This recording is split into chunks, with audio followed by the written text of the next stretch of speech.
9:30 a.m. We have quorum. Courtney. Up first is the approval of the agenda. Move approval.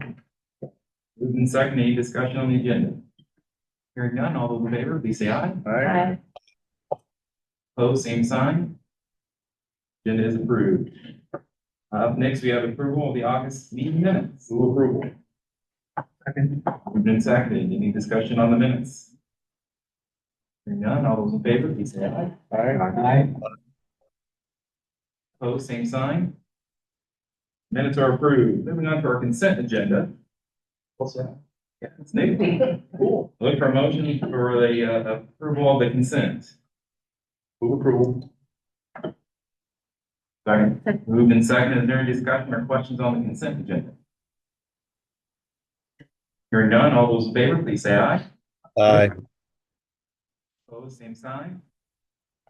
All right, consent is approved.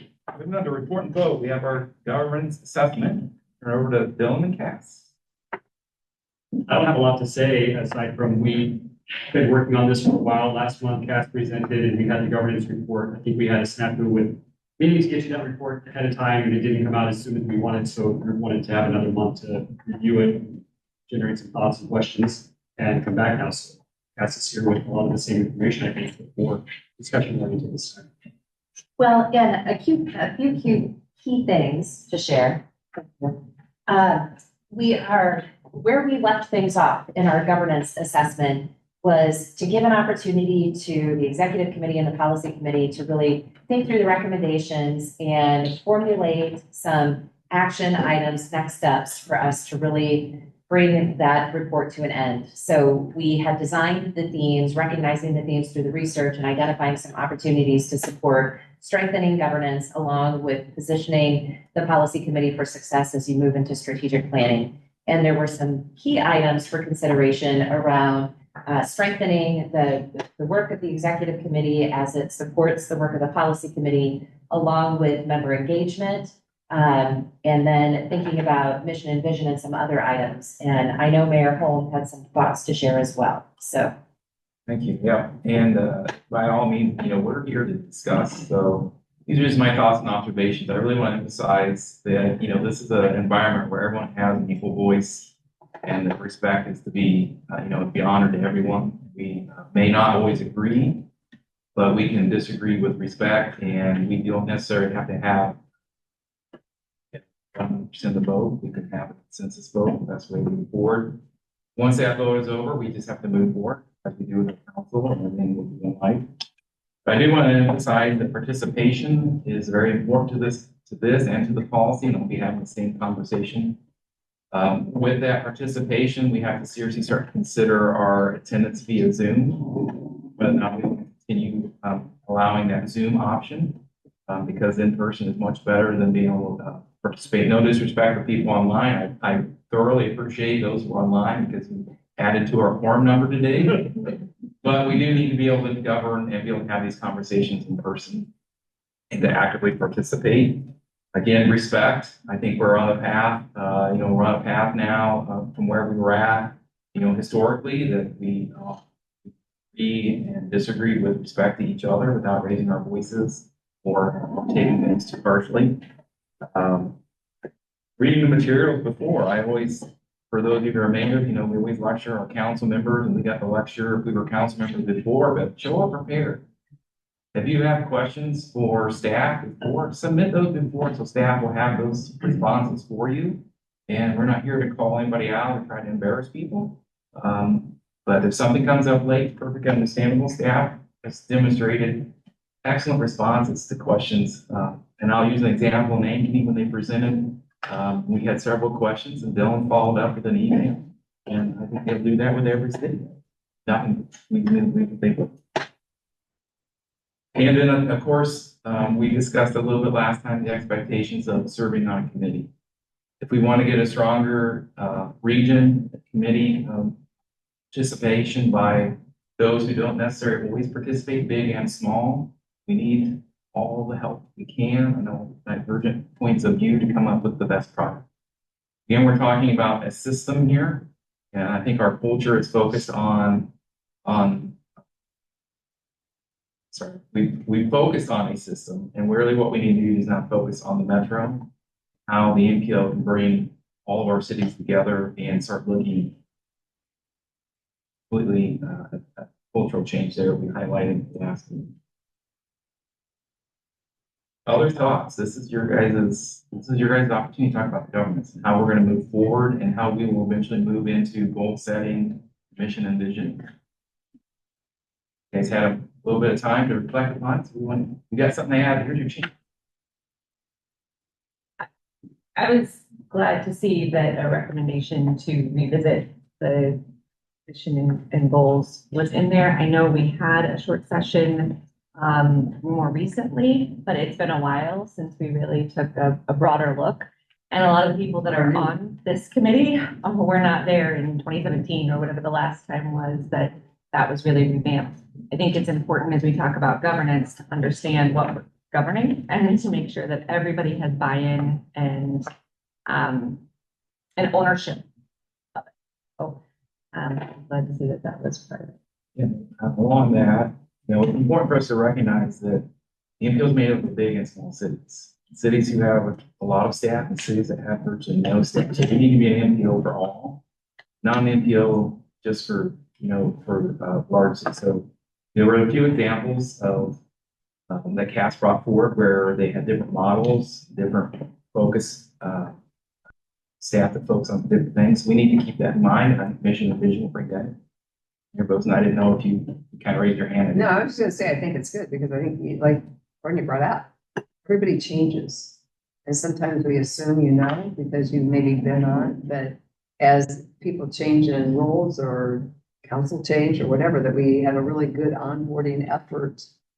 And really make sure that we intensively do it. And, that's on us too, that we are taking a bigger role and the importance that if you are appointed to it, and, even me getting more involved, how do you get more involved is do more committees, understand the role, and it helps give you a better perspective to like what the role really is. So anyway, just wanted to thank you for bringing this up. I think it's always good to review what governance should be and what are our purposes. For those of you that don't know, I am extremely sensitive to perception of what the executive committee has been in the past.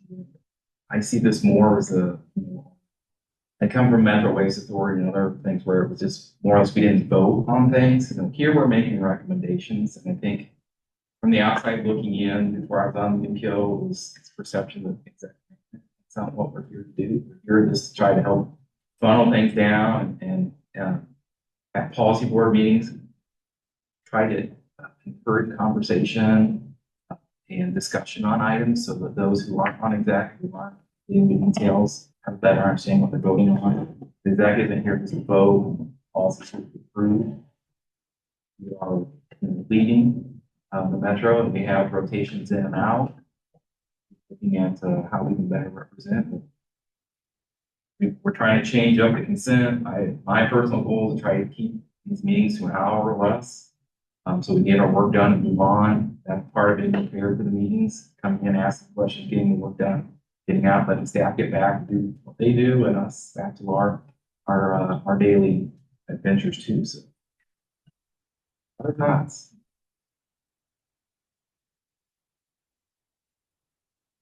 One of the things that I think brought up with staff, but around committees, I'm always happy to serve on committees.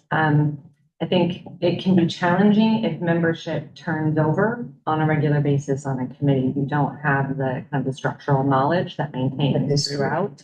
But one of the examples I think is like a personnel committee, right? It doesn't usually last more than a year. And so having some membership that maybe rotates on and at least one or two people stay on committees can be helpful, but at the same time, not having a committee that, and I know this came through in the comments, that doesn't have a defined purpose or isn't necessarily, it doesn't need to meet as often or those kinds of things, just being really clear about what the purpose is, but also keeping some of that institutional knowledge as members change can be really helpful.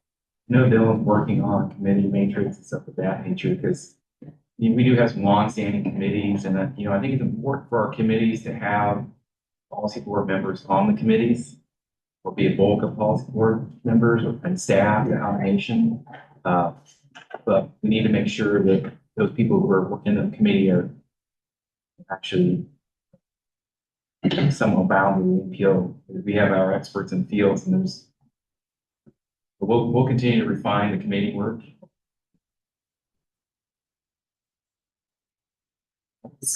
So two questions, if I can ask, and I don't want to extend this conversation longer than we need to, but Mayor Holm threw out a lot of things about committee member expectations, like Zoom participating, and everybody was like, you all listen.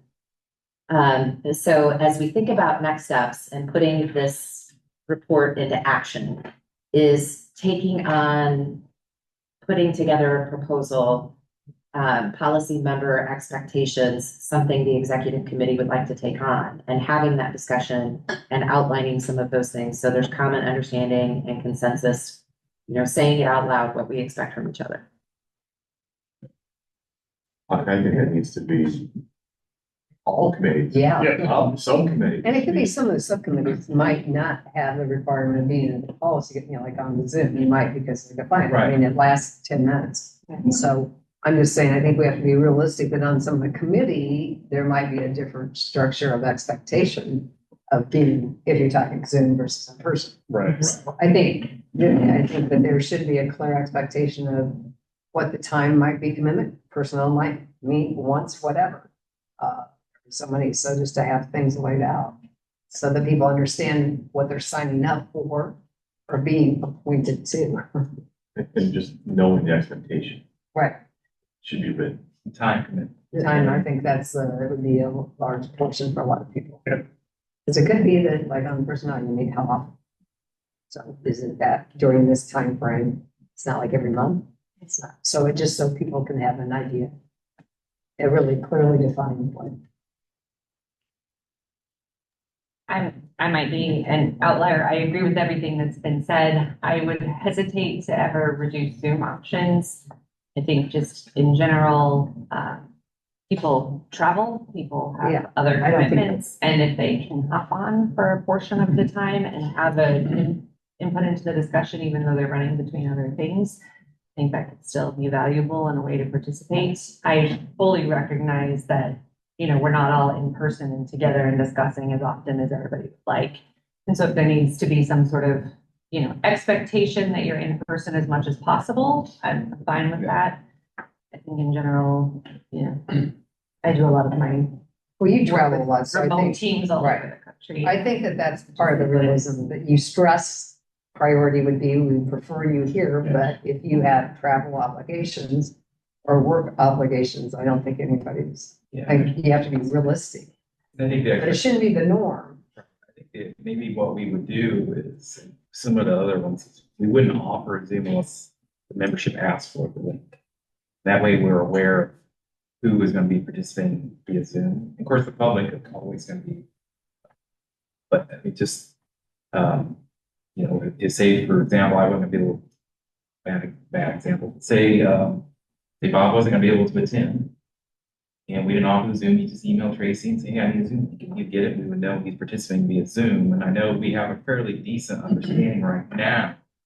We participating via Zoom and whether they jump on or not. But if we start to recognize that not a quorum is our quorum isn't going to be in person, we may need to follow up with participating on Zoom to say, please make sure you're there because I do fear one of these days we're not going to have a quorum. Sure. And it's a problem.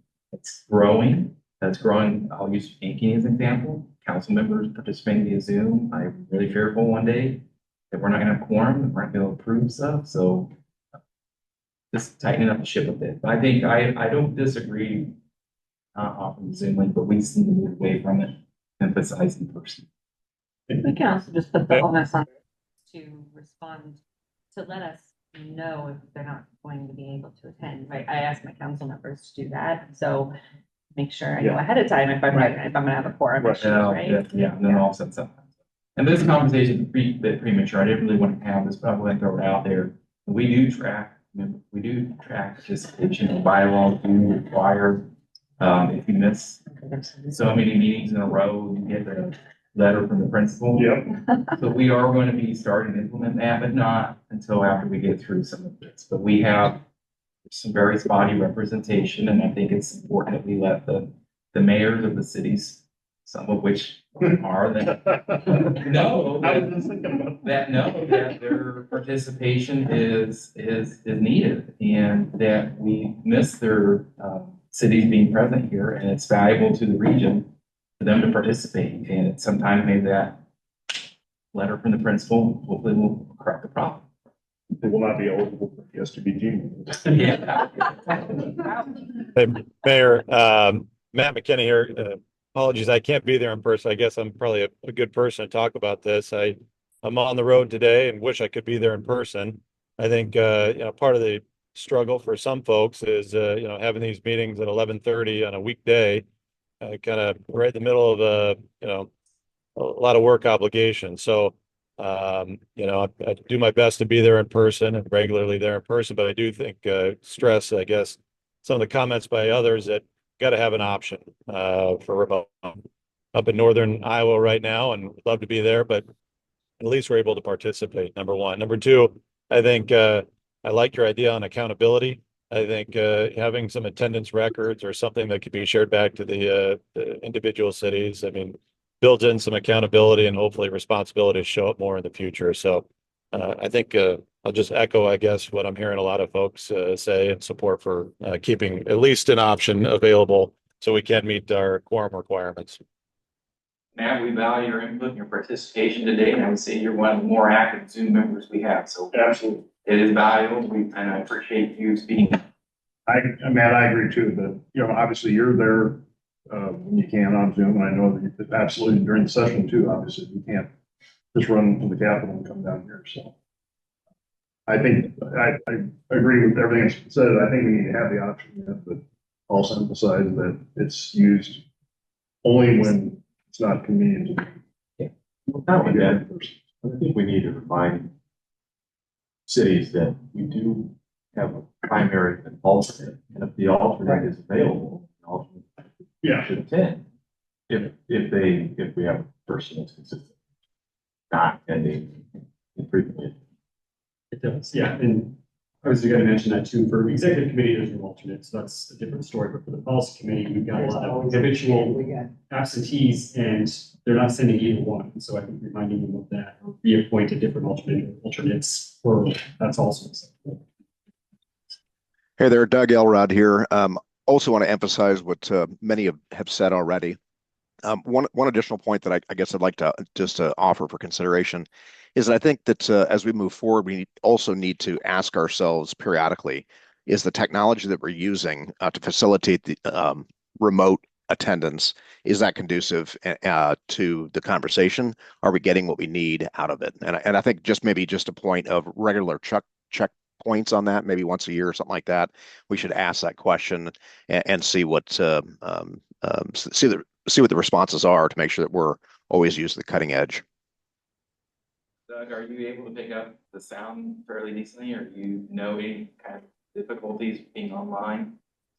From time to time, sometimes when multiple people are speaking, it is difficult to get everything or the sentiment of everything that everybody's saying. I think this is fine. I think there probably is ways to enhance it. But that statement was not really meant to be critical. It's just an overall reminder to our process, I think. And I suppose that I could probably recognize when people are speaking, like the mayor of Des Moines or the mayor of Riverdale or stuff, to help those online too. I think there's more that can be done, I can do to help be a little more transparent for people participating online. I know the OWL system, the camera floats around a little bit. There's always more to be done on our end too to welcome those participating online. Other discussion? I was just going to also comment separately from this that I think this was highlighted as well, but the number of neutral responses suggests a couple of different things, and I appreciated that it was noted. It also suggests that there might be sort of a lack of really understanding about kind of roles. And so maybe some additional educational opportunities, but then I'm glad that we're focusing on engagement as well, because it also suggested engagement. First part, yeah, and I think you're absolutely right. The neutrals, we need to live up to be to be able to say yes. But So to bring this back, I think we have a good start here. Would it make sense if Dylan and I work on kind of shaping a basic expectations document to bring back to you on the start of this conversation? We can put all kinds of things on there for your consideration, and you can say, yes, this makes sense for us as a committee to talk about, or no, we don't need this, and here's how we like what you have here, but here's how we would define it or refine it. So then we can take this to the full policy committee for that discussion or expectations. I mean, yeah, we do that and then approve them and we put them on the wall and people can see them visually. Yeah. So I think this is a good start, but there were other things that you touched on too around respect that I think is just good to say out loud for everybody again, and just some other things that you talked about too. One of the other ideas, just as we wrap this up, that we'd like to do at the next policy committee meeting is take about 10 or 15 minutes. And as you see these other themes on the screen here, we'd like to just put some flip chart paper up around the room and give everybody some sticky notes as we talk about next steps in activating this, and get ideas from folks about what does this mean to you? How would you like to see these things put into action? And grab those ideas so then we can do the same kind of thing of shaping some recommendations based on the input from the policy committee members, as opposed to just bringing staff recommendations. We want this to be a plan focused on governance and governance ideas. So we're going to be really efficient with our time and how we put that together. So capturing those ideas, giving you time to think about it, and doing that in a way where we can still have the meeting move efficiently as well. So if there's any questions on that. So you're ready to bring your ideas. All right, we do have action here, receive and file with government.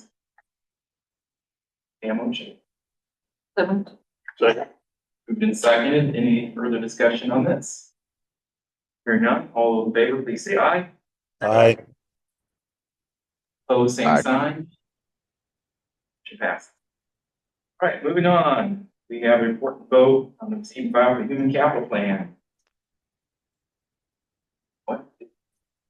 Doug, I think you voted the affirmative, right? You voted yes. I kind of.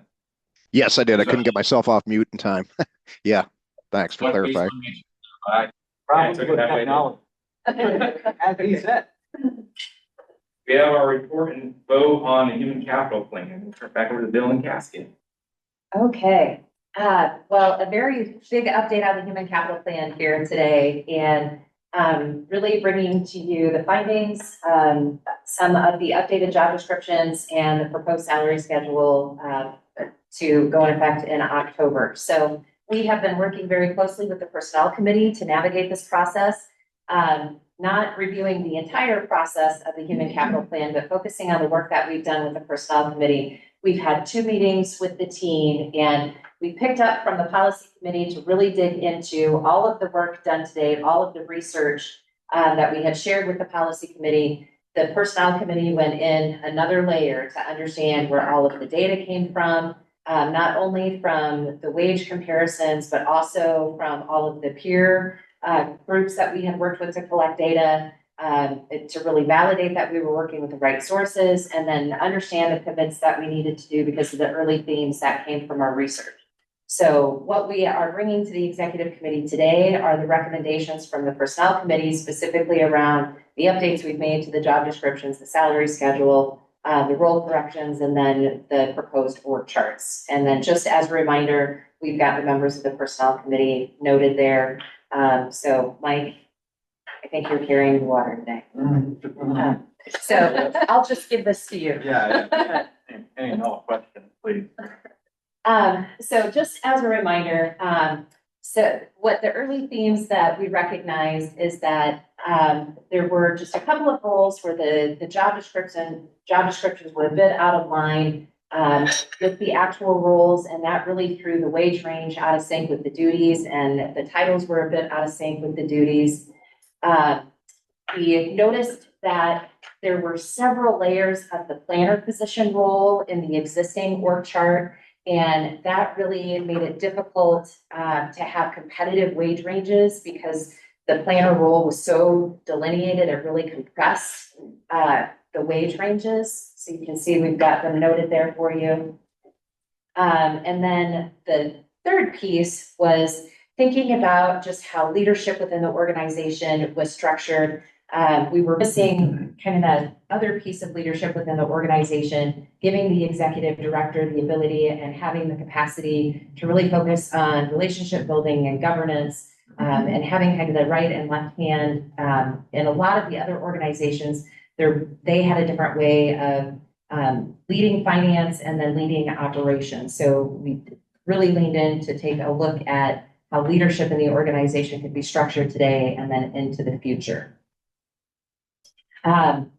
So I just have some fundamentals here as a reminder that as we do a salary analysis, there are things that we look at. Research is based on duties, not titles. We look at the organization size. The MPO is a unique organization. It's government, but it isn't as simple as just looking at city comparisons or county comparisons. So we looked at multiple sector comparisons across the metro, across the nation. We have all of the peer wage schedules from Nebraska, Kansas City, Florida, and Ohio. We have local comparatives, and then we also have the Department of Labor.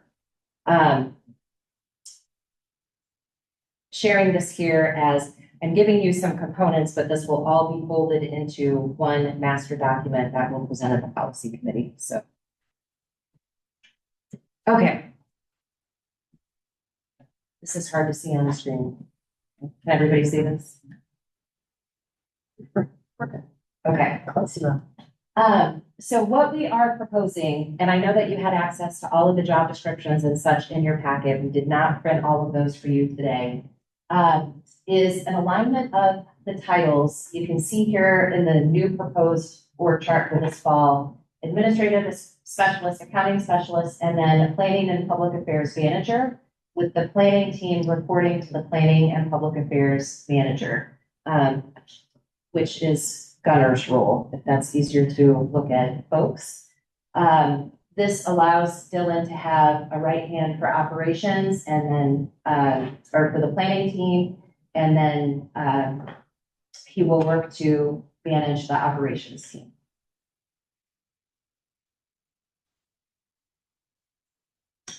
And then what we would expect in the future, as the MPO grows and changes, is that we'll continue the role of planning manager, and then in the future have an accounting manager to lead the operations.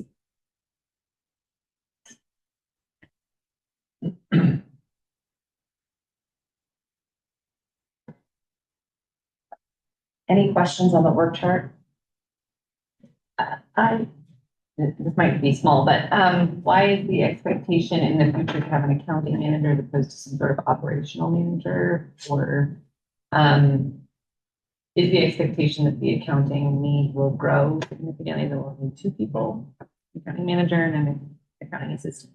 No, I think we're showing the accounting specialist as well as a accounting manager, but I think in reality, we probably won't have a manager. Okay. The other one's still on there, but unless something substantial changes with the way we operate or what our activities are. Okay. And I think the reason for an accounting manager versus operational is just based on what we heard from this peer organization is really that accounting finance role was high. Yeah.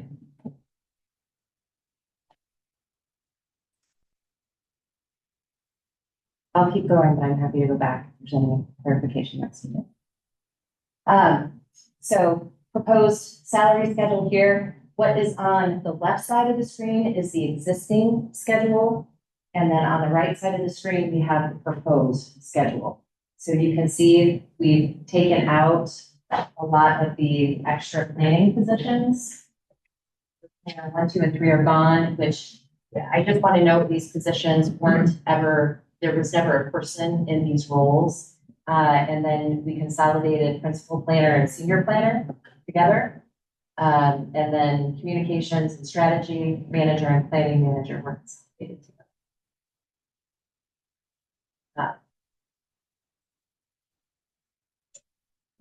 I can share with you as we compared the salary schedule. So we built the salary schedule for the Des Moines metro area, but when we compared it nationally to our peers, we were very competitive with the exception of, maybe I should say this out loud.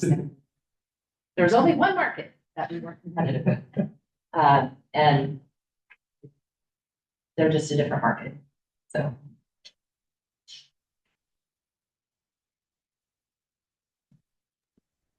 Can you refresh me on the markets compared? If I recall correctly, those included Orlando, Omaha, Kansas City, Columbus. Yes, those were the peer markets. But the wage data that we pulled for Des Moines was Des Moines All Industries, Des Moines Governmental Entities, Des Moines Nonprofit Entities, and then we also pulled all entities across the nation. So we had four plus slices of data. Okay, so the cost of living is consistent. Thank you. Yep.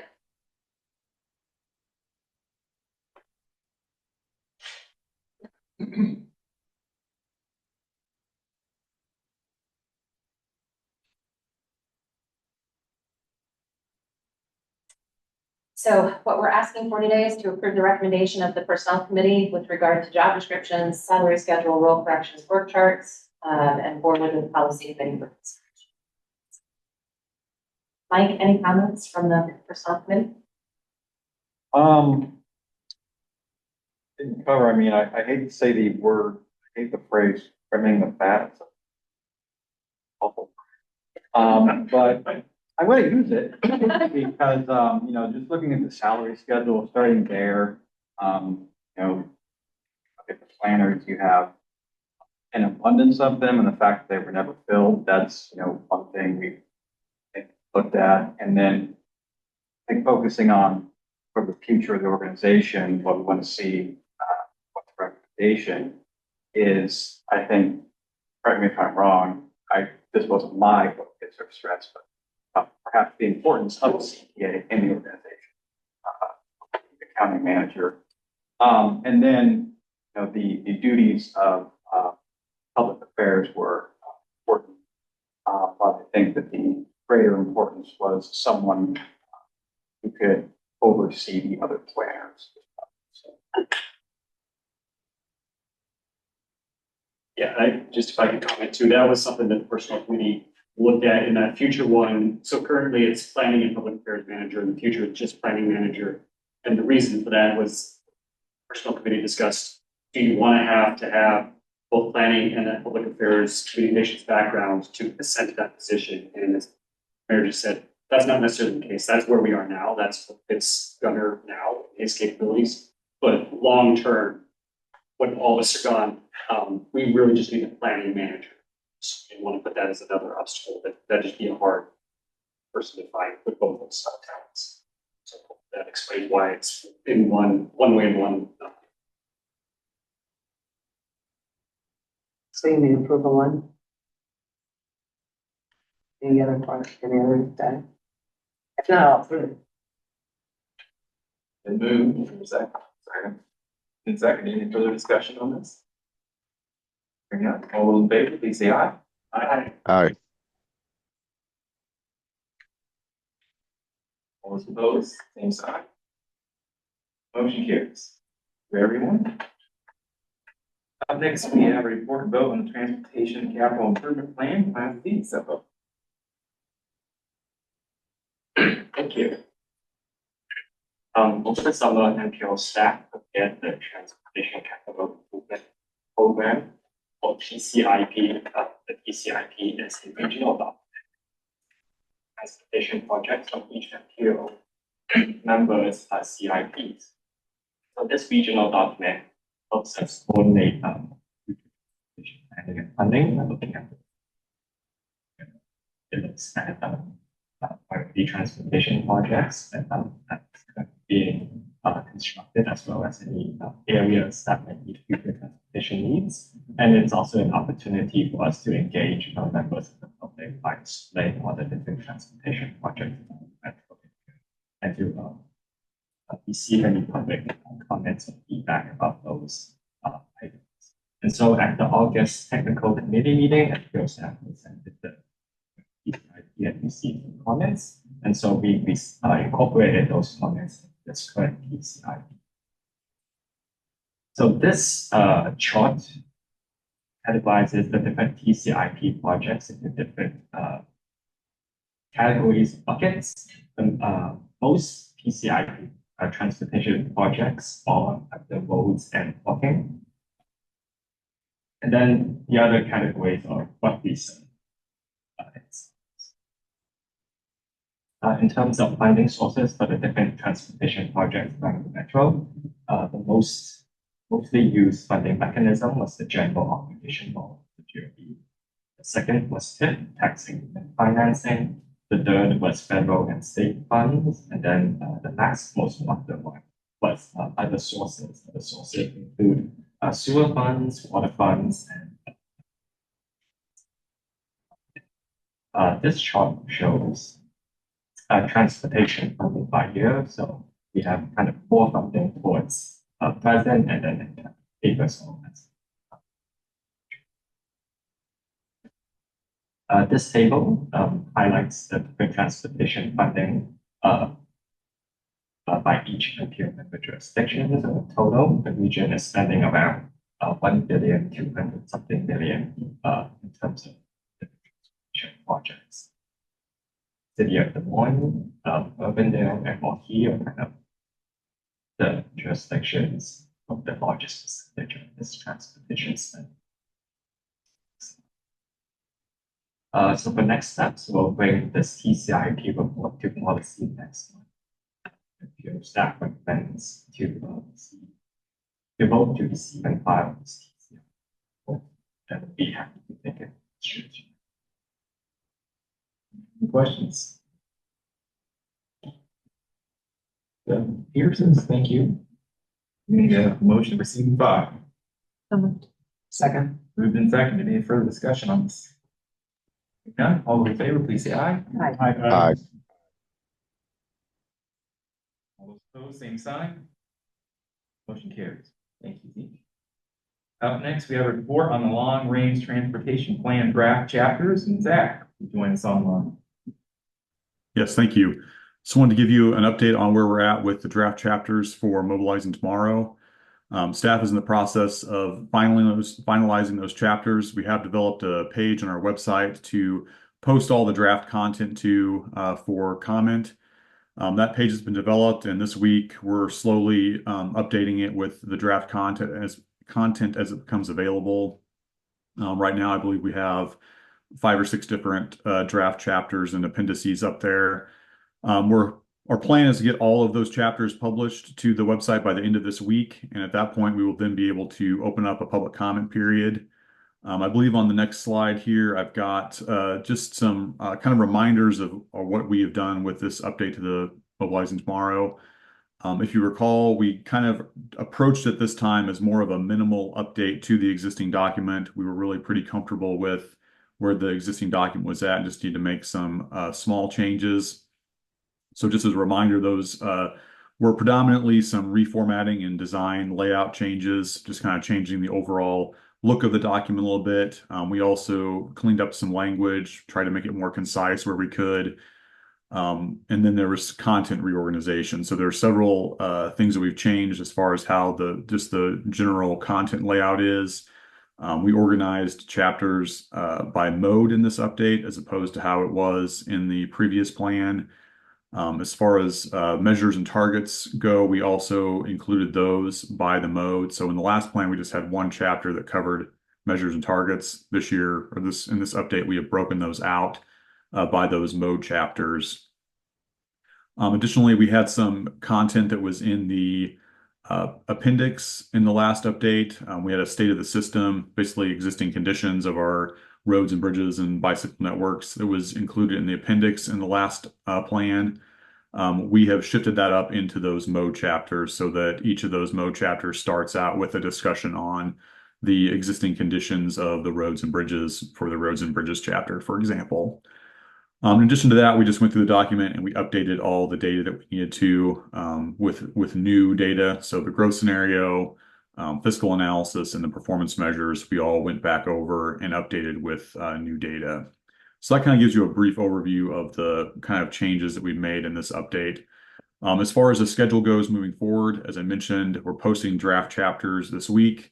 Once those are posted, we'll open that public comment period, hopefully at the end of this week or early next week. We'll close the public comment period 30 days from when we open it. That's our requirement in our public participation plan. So that will be somewhere in the October 7th to 11th range that we would close that public comment period. That will allow us to collect all those comments and then present comments to our committees in October, ultimately submitting or presenting all those comments to the policy committee on October 17th. And then the end of October, early November, we'll be able to make any updates that we need to that final draft, which will ultimately be presented to policy on November 21st for final approval.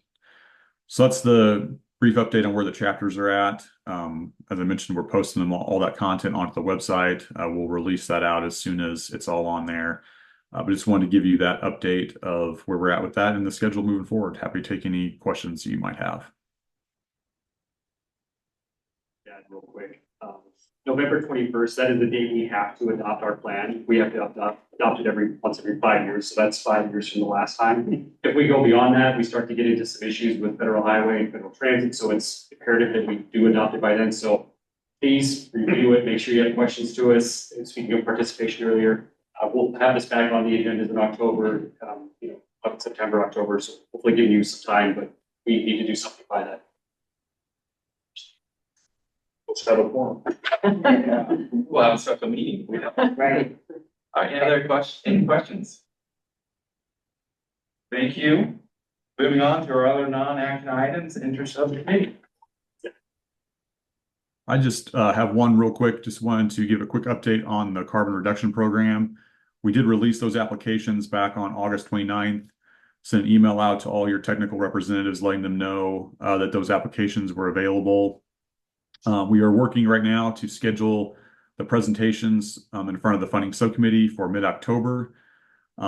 Additionally, the funding subcommittee will meet in mid-October to develop the recommendation. The plan right now is to host that meeting right after those presentations are given. That's what the committee wanted to do.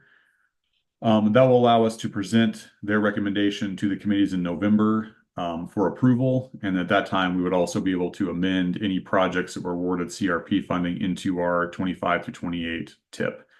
So that's where we're at with carbon reduction. Just wanted to give you that quick update. Happy to take any questions that you might have. Doesn't appear to be in, Zach. Thank you. Any of the committee members have anything they'd like to talk about? Our next meeting is on October 9th at 11:30. Thank you everyone today for your participation. Look forward to seeing you at policy committee. Just a reminder, policy committee is not next week, it's the following week. It's delayed for this. Next Tuesday. Thank you, everyone. I'll set a calendar invite. Thank you.